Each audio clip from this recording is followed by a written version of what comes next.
Fala, nação rubro-negra! Mais uma vez, o Mengão passou o rodo no Vasco na semifinal do Carioca. Com gol do Bruno Henrique, o Flamengo garantiu mais uma vitória e aumentou a freguesia. Agora são 31 jogos, com 18 vitórias do Mengão, apenas 2 do Vasco. Sim, você não ouviu errado, e 11 empates. Tá difícil ser vascaíno, hein? Então já chega deixando o like, se inscreve no canal e bora ver a coletiva de Felipe Luiz após mais um episódio da nossa novela favorita, Flamengo versus Vasco. O domínio continua. Luana Trindade aqui da Flá TV, parabéns pela vitória. A gente vê o Flamengo com uma movimentação muito intensa, né? Tanto na defesa quanto no meio-campo e também no ataque.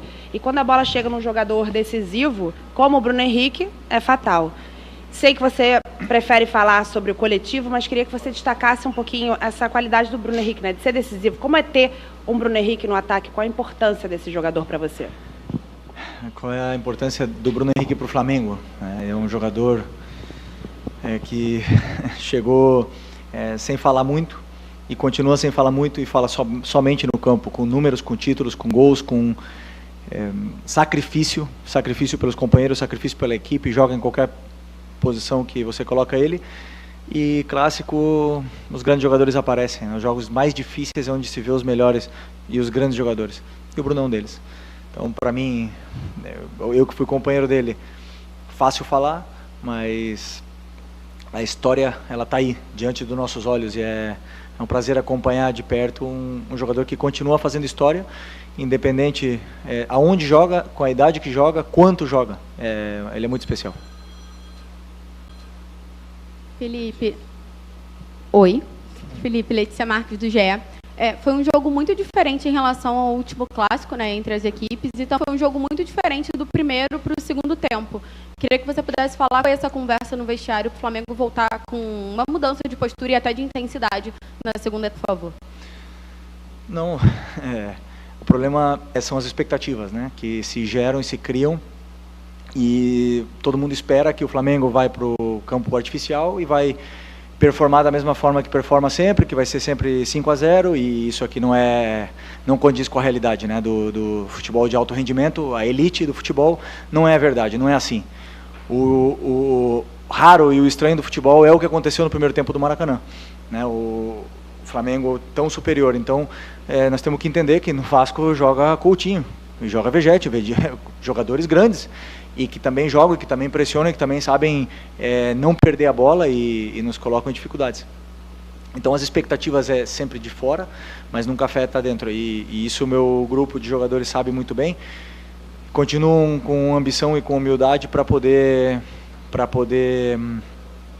continuar em busca de melhorar e evoluir cada dia. O primeiro tempo realmente foi um primeiro tempo mais, digamos, truncado. Tivemos nossos momentos, mas não fomos tão incisivos no terço final, não aproveitamos essas nossas chegadas. O adversário foi se readaptando às nossas investidas e foi neutralizando elas. No segundo tempo voltaram os jogadores a encontrar esses espaços e também se adaptaram um pouco mais com o campo, com a bola, com o tempo dela, para poder encontrar e ficar com essa finura. E aí vieram várias chances de gol, né, no segundo tempo até fazer o gol. O jogo foi praticamente todo nosso ali nesse segundo tempo. E depois tivemos alguma que outra chance ainda para poder fazer o segundo, mas não foi possível. Um grande resultado contra um grande adversário. Boa noite, Felipe, tudo bom? Meu nome é Pedro Ramos, da Sintonia Esportiva. Primeiro, agradecer pela atenção. Primeira vez que eu estou cobrindo o jogo no estádio, então queria falar sobre primeiras vezes também, porque quem começou na lateral esquerda foi o Varela, improvisado, na primeira vez que ele joga como lateral esquerdo, mas, pelo menos que eu lembro, a primeira vez que o Ayrton Lucas entra durante o jogo para poder fazer esse papel de apoiar o lateral. Ele havia sido poupado para ser titular, mas ainda assim entrou no segundo tempo. Por quê? Obrigado. Ele havia sido poupado? Desculpa, não entendi o final só. Ele seria poupado pelas informações que a gente teve por conta do gramado sintético, vindo de lesão e tudo mais. Por que no segundo tempo ele entrou justamente para fazer essa função? Obrigado. Primeiro jogo, bem-vindo a essa loucura maravilhosa. Primeiro, porque o Varela está muito bem. Esse é o primeiro motivo. Porque ele não, na verdade, não está dando brecha nenhuma e está fazendo tudo bem. E nos dá muito para a equipe. Defensivamente, ofensivamente, dá estabilidade. Então, mais do que poupar, é falar do momento do Varela, aqui jogando improvisado de lateral esquerdo, se sacrificando pela equipe, potencializou muito a equipe, né? Depois o Ayrton vem de uma pequenininha lesão no joelho, onde incomoda muito. Para quem já teve esse tipo de lesão sabe o quanto dói para bater na bola. E recém voltou a treinar essa semana e vocês bem sabem que vamos com calma com todos esses jogadores agora que vêm voltando de lesão. Então continua sendo importantíssimo, continua brigando por uma vaga no time e não foi a primeira vez que ele dobrou a lateral, já fez isso quando eu jogava do meu lado, então sei que ele pode nos oferecer muito aí também na frente. Buenas noches, Felipe, por acá.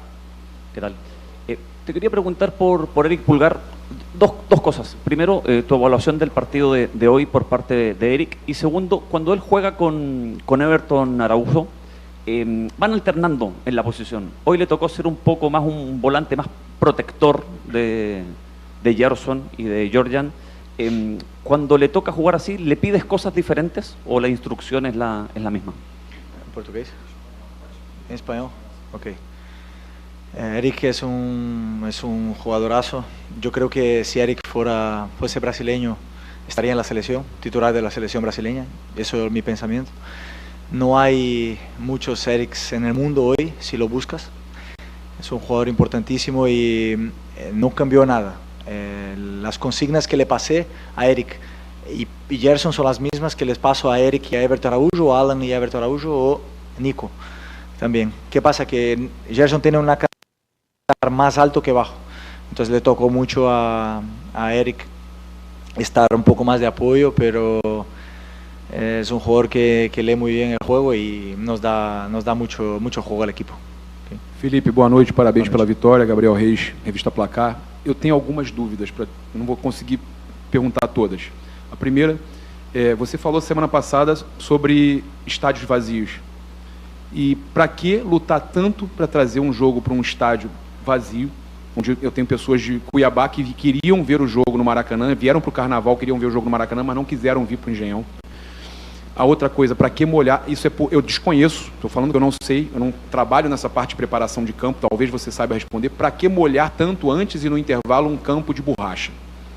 E a terceira coisa é o quanto está te atrapalhando essa questão de assédio aos jogadores do Flamengo, que aconteceu essa semana com o Luiz Araújo. Até que ponto é assédio? Vou tentar lembrar todas aqui. Primeiro sobre molhar o campo, é fundamental molhar o campo. Esse campo hoje à tarde, quando nós chegamos aqui, facilmente acima de 50 graus essa grama. É muito quente. Os jogadores foram no campo, no aquecimento, falaram que queimava o pé. Então, fundamental. Aí, outra coisa, os jogadores gostam, o jogo fica mais rápido, a bola corre mais e é fundamental molhar essa grama. Essa e todas as outras, né? Quanto mais molhado, todo mundo que joga futebol sabe que é gostoso jogar na chuva, né? Então, todo mundo, a água ela quer reproduzir a chuva, que a bola corre mais. Público. O público, eu particularmente tô no futebol e não tô na minha casa de férias pela torcida, porque eu amo o torcedor, o que envolve, a paixão que envolve o futebol extracampo. Então, tudo o que me motiva é conquistar o carinho, fazer história para um grupo de torcedores, né, como eu fiz no Atlético de Madrid, como eu consegui fazer no Flamengo, vivi a segunda melhor geração da história do Flamengo como jogador e também do Atlético de Madrid. E isso é muita sorte no meu caso. Então, eu receber esse carinho do torcedor é o que me move, o que me dá, além de amar futebol, eu ver a torcida cantando, o estádio lotado, dificilmente outra coisa supera essa sensação na vida, na nossa vida, né? Então, claro, não existe nada melhor que um estádio lotado. Eu entendo o que o Vasco fez e confesso que falei antes do jogo e repito agora, teria feito a mesma coisa.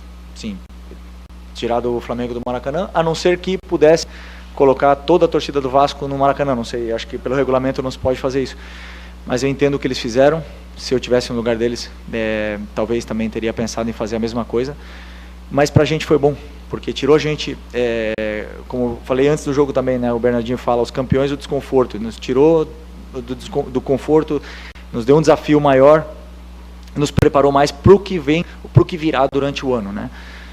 E Mas agora, isso sim, foi no limite da agressividade o jogo, né? Então, assim, isso é uma coisa que nós temos que olhar. E por último?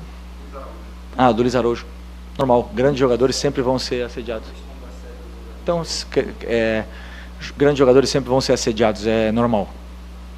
Provavelmente todos eles tiveram alguma sondagem, alguma proposta, alguns recusaram imediatamente, outras o clube recusou, e é normal quando você fala de grandes jogadores, onde temos um elenco que 6 jogadores estão pré-convocados para a seleção brasileira, mais 4 para as seleções, ou 5, né?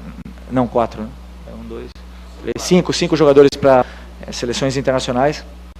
Nós estamos falando de um elenco diferente, né? Então é normal. O importante é que o Luiz ama o Flamengo, escolheu vir para cá, é um jogador importante e está feliz aqui. Então nada, nem ele nem nós queremos que ele saia.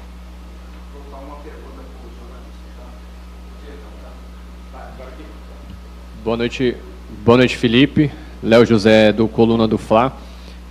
Nesse jogo contra o Vasco e também principalmente naquele contra o Botafogo, na Taça Guanabara, foram 2 jogos em que o Flamengo teve muita dificuldade de se sentir confortável no campo de ataque.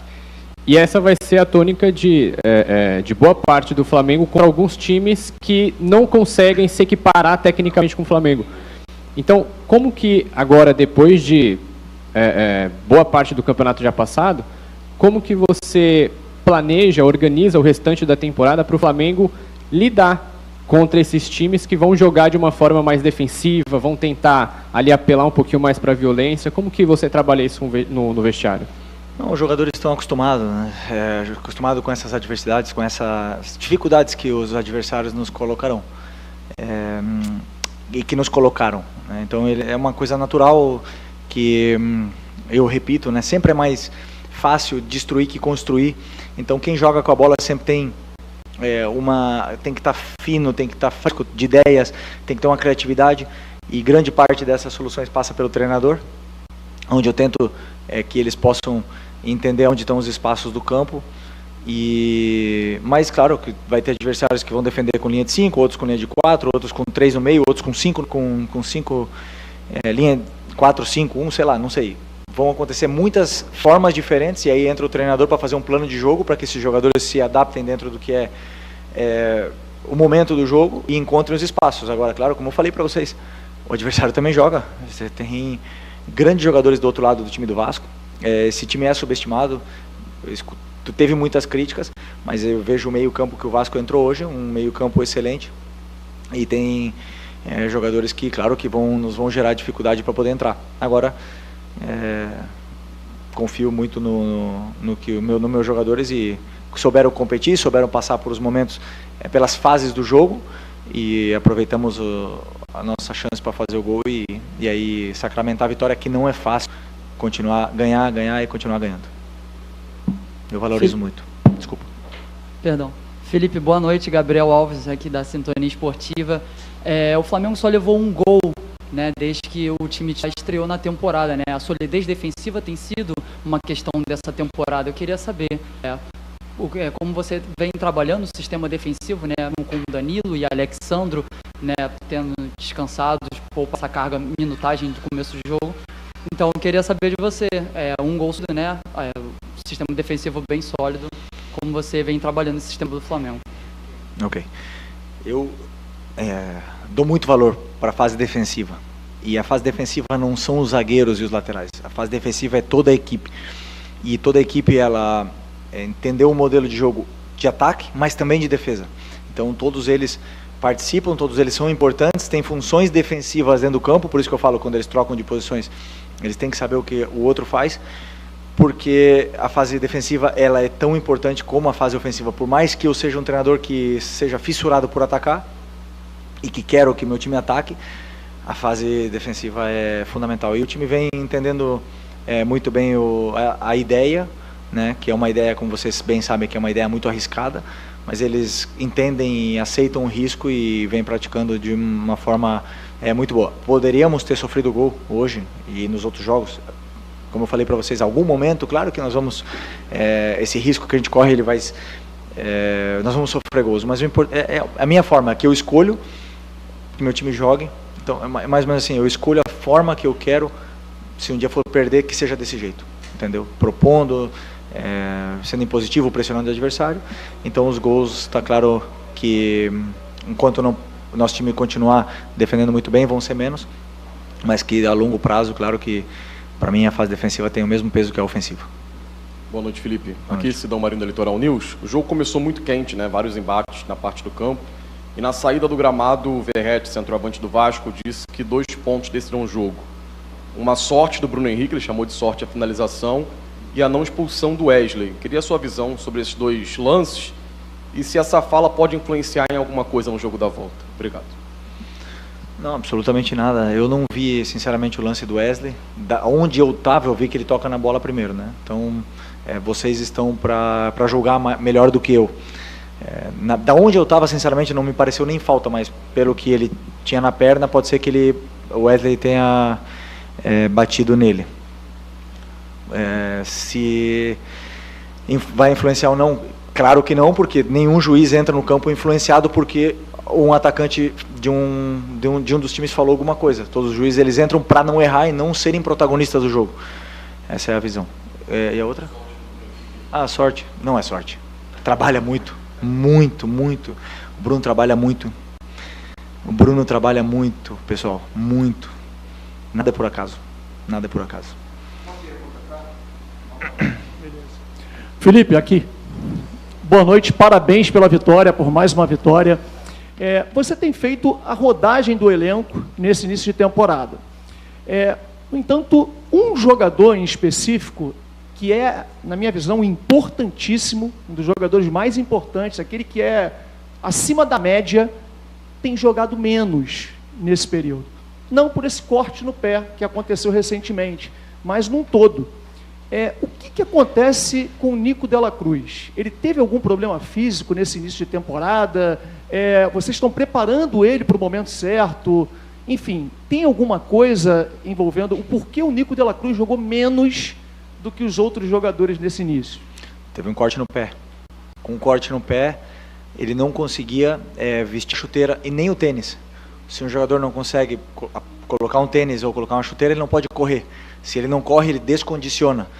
E aí, quando ele volta a treinar, quando a cicatriz do pé já permite ele fazer algumas coisas, ele precisa se readaptar novamente aos treinamentos. Isso toda essa parte foi um processo.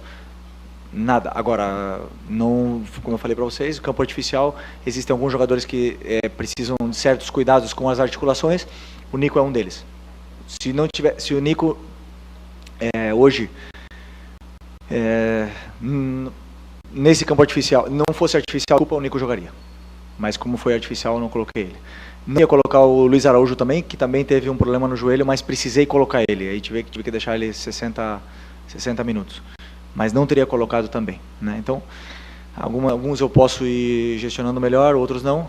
Mas o importante é que todos eles estejam disponíveis quando a nossa equipe mais precisar, que quando vamos entrar numa sequência de jogos. Quarta, domingo. O Nico, como eu falei, ele poderia ter jogado porque o próximo jogo é só no sábado. Então ele tem tempo para recuperar, ele tem tempo para se readaptar. Mas tomei uma decisão minha, única, exclusivamente minha, de não colocar ele porque pensando, daqui uns anos ele vai me agradecer com o joelho dele. É isso. Já passei por isso. Felipe aqui, boa noite. Marcos Martins do canal da KCRN, parabéns pela vitória. Você mesmo comentou sobre a diferença, né, do primeiro para o segundo tempo, em relação às dificuldades do Flamengo. E nós temos deu para perceber uma mudança tática específica. Você inicia o jogo com o Luiz Araújo pelo lado esquerdo, Plata do lado direito. No segundo tempo isso modifica, Plata começa a jogar mais pelo lado esquerdo, Luiz Araújo pelo lado direito. O quanto essa mudança, né, essa mudança de posicionamento entre ambos, contribuiu para a criação do Flamengo e para a melhora do Flamengo no segundo tempo como um todo. Eu sabia que o Luiz estava sendo sacrificado, né, na ponta esquerda, no lado esquerdo, que não é a melhor posição dele, mas ele fez muito bem, faz muito bem essa posição, já foi importante até mesmo com o Tite nessa posição, já vi um jogador que faz gols, que chuta bem, e é a perna natural dele para ele cruzar e fazer gols. Só que, como perna natural, gera menos desequilíbrios num contra um. E aí também não estava sentindo o Plata tão desequilibrante naquele lado, resolvi trocar no segundo tempo, aproveitei esse momento ali no começo do segundo tempo para trocar eles e os dois melhoraram, né? Tanto o Plata jogou simples, soube se associar bem com a Arrascaeta e com o Eric e o Varela que estavam ali, e o Luiz começou a fazer mais perigo, chegando desde trás, porque ele chuta muito forte. O Luiz ele tem sensação sempre, ele nos dá a sensação sempre de que ele vai fazer gol, ele vai dar uma assistência, porque ele é um jogador com números, é um jogador perigoso. Então deu certo essa troca, mas claro que sempre o bom do nosso elenco é isso, que eu sei que tem jogadores que podem jogar em várias posições. O Luiz pode jogar por dentro, pode jogar aberto, o Plata também pode jogar dentro, pode jogar aberto, até mesmo o Bruno poderia jogar ali e o Plata de atacante. Então tudo isso é porque o nosso elenco é muito completo. Oi, Felipe, Sérgio Lobo. O Flamengo já entrou nessa semifinal com a vantagem de poder jogar por 2 resultados iguais, né? 2 empates ou uma vitória ou uma derrota, pela mesma diferença. Eu queria saber, com essa vantagem hoje, qual é o tamanho dela na sua cabeça? O que você vai ter uma semana, né? Vai ter a folga e tudo, mas uma semana de preparação para o segundo jogo. O Flamengo já está com uma vantagem que ela ficou maior. O Vasco tem um jogo da Copa do Brasil no meio da semana, quer dizer, não vai ter um foco direto no jogo de sábado. Eu queria saber qual a vantagem na sua cabeça e para o grupo, visando para chegar na decisão do campeonato. Nenhuma vantagem. Sempre preparo uma semana pensando em ganhar do adversário que vem para o final de semana. Nunca vou falar para os jogadores, nós estamos com uma vantagem, não vamos atacar ou vamos mudar a nossa forma de jogar. Ao contrário, começo a semana como sempre, corrigindo e trabalhando em cima do nosso modelo, e mais perto do jogo começamos a trabalhar o plano de jogo em cima do que vai fazer o adversário. Então, não muda, para mim, não muda absolutamente nada. E também meu objetivo é fazer na cabeça dos jogadores que também não mude, que eles continuem ambiciosos, que eles continuem fazendo história, sem tomar gols, fazer gols, ganhar os jogos que vêm pela frente e não perder essa ambição que eles têm. Okay. Tá bom. Oi, filho, aqui, David Sharp, Antenados na Jogada. Bom, tentar aqui entrar um pouco de tudo que você falou, principalmente na fase ofensiva do Flamengo, né? Porque a fase defensiva não tomou, só tomou um gol, né? Até agora na temporada. Mas na fase ofensiva, eu queria saber de você que nota você dá, pensando em 10 no que você quer chegar, aonde você quer chegar, que nota você dá até o momento para a fase ofensiva do Flamengo, porque tem mudado muito de jogadores, né?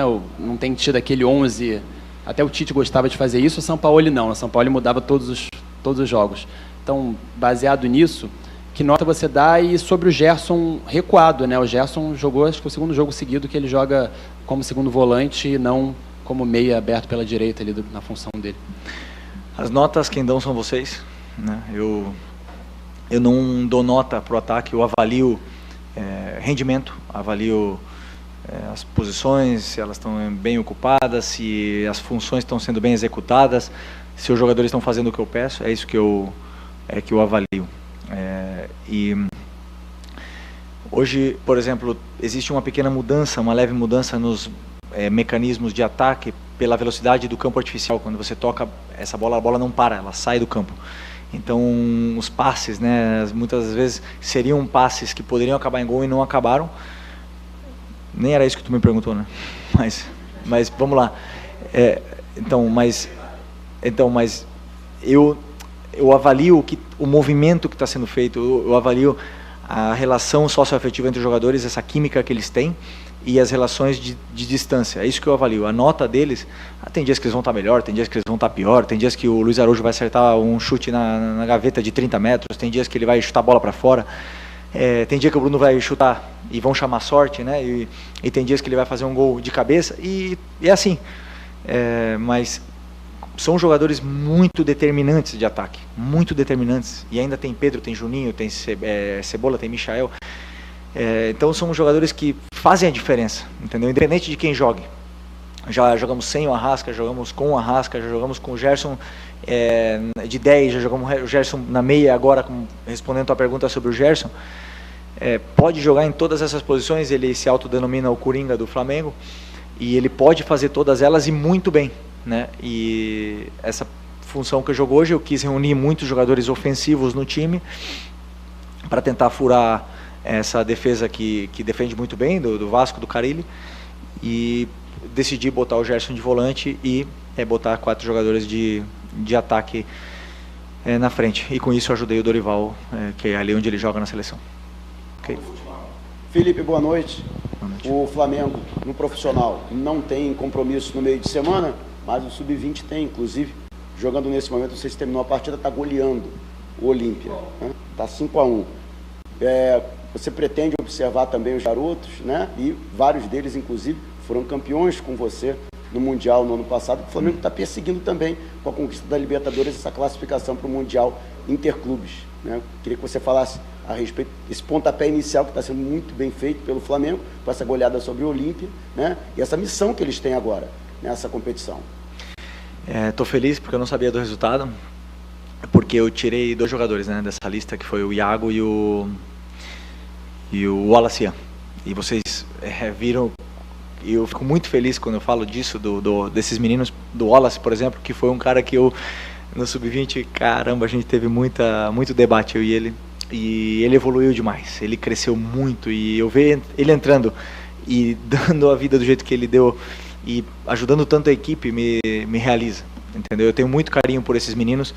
O Sub-17 que eu treinei, esses meninos do Sub-17 talvez seja o meu primeiro amor, porque foi a primeira vez que eu fui treinador, eu tinha um carinho muito especial com eles. Todos eles agora estão vindo, treinando comigo e estão jogando. Alguns vieram para o jogo hoje.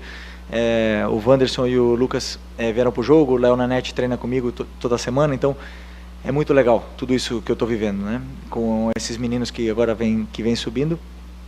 E importante, eu vou assistir o jogo, com certeza amanhã eu vou assistir o jogo, porque eu quero também avaliar qual deles está tocando na porta, qual deles merece estar comigo. Então eu tenho esse contato também com o Noval e com o Kleber para saber, e ele me dá feedback não só dentro de campo, extra-campo, porque é importante a gente estar muito conectado, e porque são o futuro, né? E ali tem jogadores interessantes que um dia vão estar aqui no profissional, do mesmo jeito que está Matheus Gonçalves, Everton Araújo e muitos outros que permaneceram aqui no profissional durante muito tempo. Okay? E é isso, nação. Mais uma vitória para conta. Mais um capítulo dessa freguesia histórica. E o Mengão segue firme rumo a mais um título. Bruno Henrique decidiu, o Vasco tentou. Mas no final, deu a lógica, né? Se curtiu, já deixa o like, se inscreve no canal e comenta aí. Qual foi a melhor parte desse jogo? Valeu e até o próximo vídeo.